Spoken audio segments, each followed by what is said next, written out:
There's someone in the house, in the audience here I've asked to come. I think she's still here. Jenna Wadsworth is a soil and water supervisor for Wake County. She's also a candidate. She's running for Commissioner of Agriculture, and she asked to come and say hi, and certainly I allowed that. Jenna Wadsworth.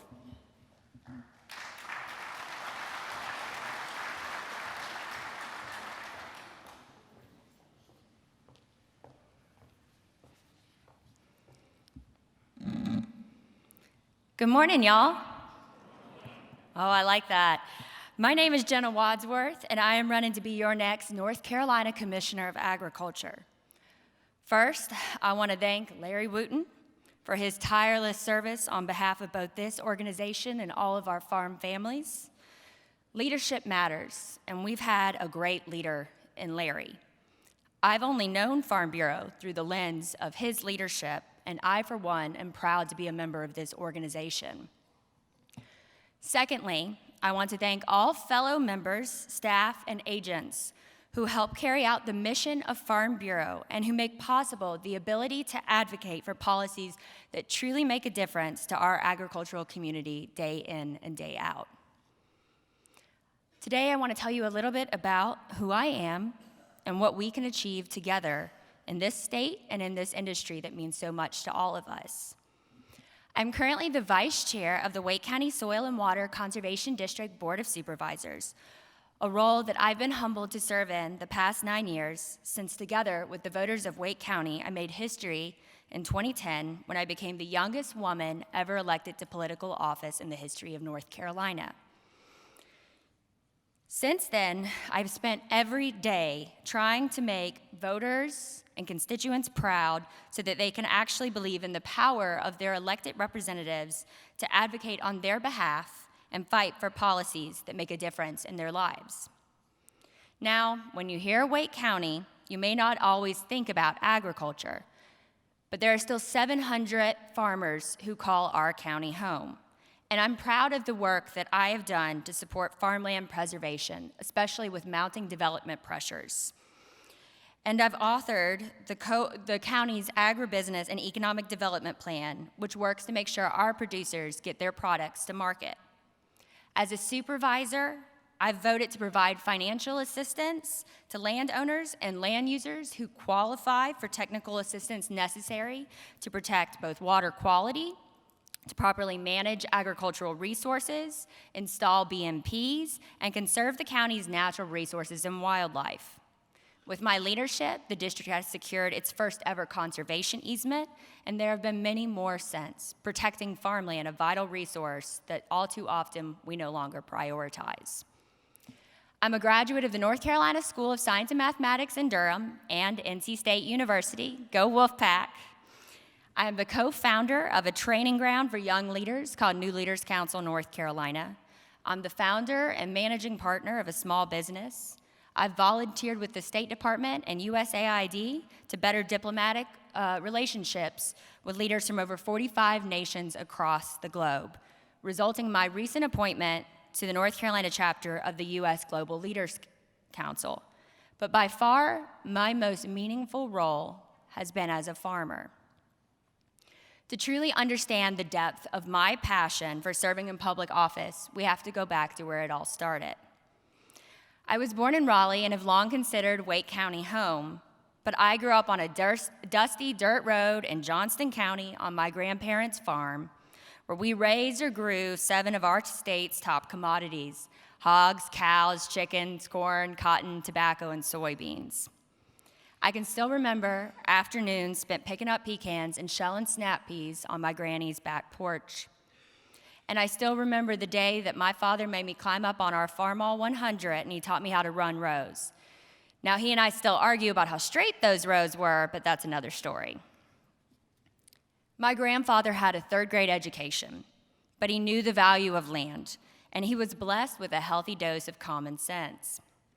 He transitioned from using 8 to 9 stubborn mules by investing in a Farmall tractor with a 1-row plow, then a Ford N8, like many of us learned on, with a 2-row plow, before transitioning to a more fuel-efficient diesel tractor and eventually a 4-row plow.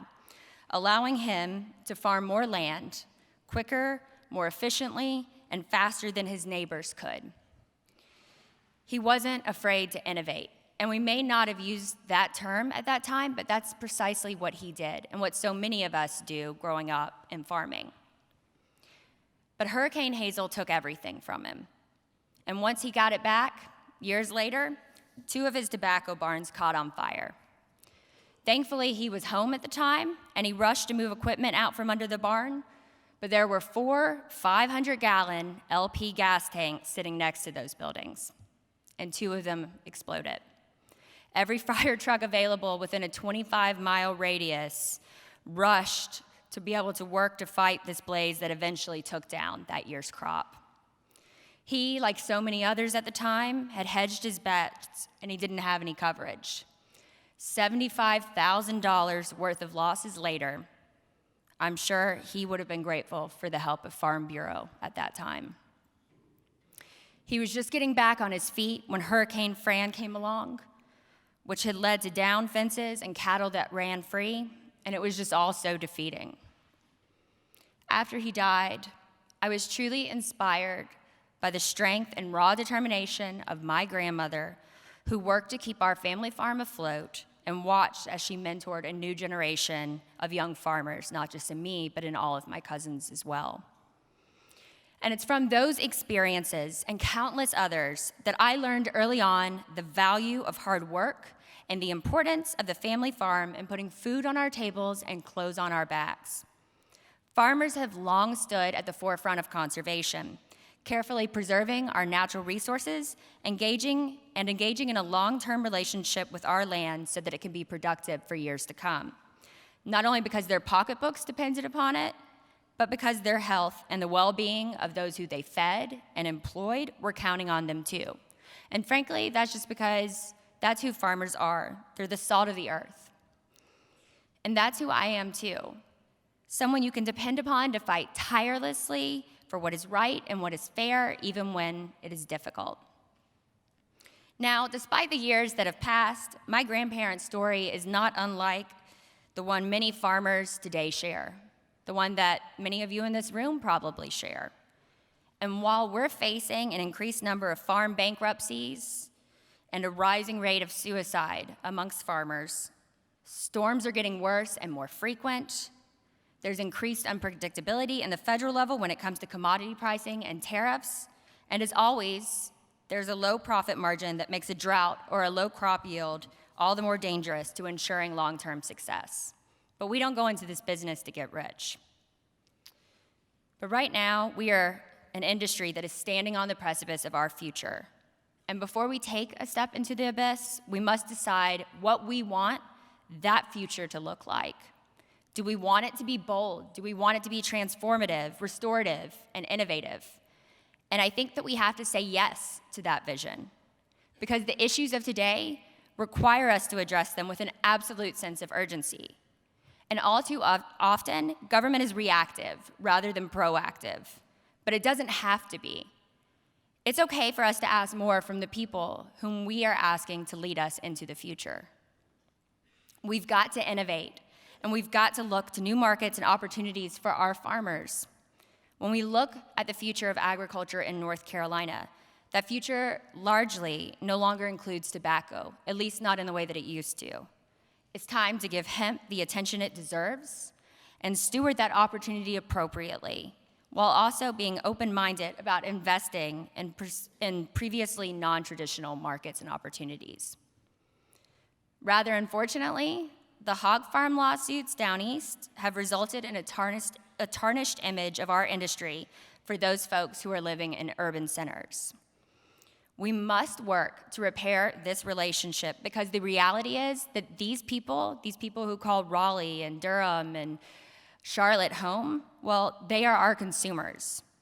And as our country has become more polarized, so have our politics. It's easier to make assumptions about one another than it is to have a civil conversation. The only way to change the narrative, though, is to be a part of the conversation. Having grown up in Johnston County and living in downtown Raleigh now, I feel like it gives me a unique perspective on how we can bridge our two worlds and bring them together. Now, while millennials are blamed for destroying plastic straws, department stores, and napkins, while allegedly promoting avocado toast in lieu of homeownership, in reality, they actually have a unique relationship with their food. They want to know where it comes from, who grows it, and what inputs were made into that system for that crop. They just happen to be a little bit more responsive to hearing that message from someone who knows how to speak their language. Moreover, they are driving interest in a plant-based food market, one in which we stand to lead on, given our access to two of the top land-grant institutions in the country with NC State and A&T. And that brings me to Eastern North Carolina, somewhere that understands that no farms means no food, and that no farms means no jobs. These so-called 500-year flood events that have happened from recent hurricanes will not be one-off events. Eastern North Carolina farmers lost over 5,500 hogs and 3.4 million chickens, 4.1 if you include turkeys, in the last couple of storms. That's absolutely devastating. And some of these farmers are leveraging equity in everything they have this season just to try to make it to the next. That's not good enough, folks. We must innovate. We have to innovate. And we must equate environmental degradation to economic devastation. But the good news is that we can build resiliency into our farm plans. We can take advantage of the resources that are available to us. We also have to prioritize investments in rural North Carolina. That includes advancing rural health. Just because you live in Sampson or Carteret County does not make you any less deserving of high-quality medical care than if you choose to reside in Chapel Hill. Healthy farmers are productive farmers. And we must support rural broadband access. Our farmers need access to technology in order to compete in the global market. And I would say that it's a dereliction of duty not to fight for this. So, at the end of the day, I truly believe that farmers deserve to keep the land that's been in our families for generations. They want to be good neighbors, and they are. They just want to put food on our tables, and we can help them do that with the right leadership. So I'm asking for your support because I'm a bridge builder, someone who can heal our fractured state and bridge the ever-growing urban-rural divide. In traveling across this state, I found that we all want the same things, whether we call Duplin County or Mecklenburg home. We all want job security. We all want healthy foods, access to affordable medical care and technology, clean air and clean water. And the truth is that the world is changing, and it's time for North Carolina to change with it. Leadership matters, and I promise you, I want to represent us all and move us into a future we can all be proud of. My priorities are North Carolina's priorities. My priorities are your priorities. Thank you all for all that you do, and thank you for allowing me to speak to you today.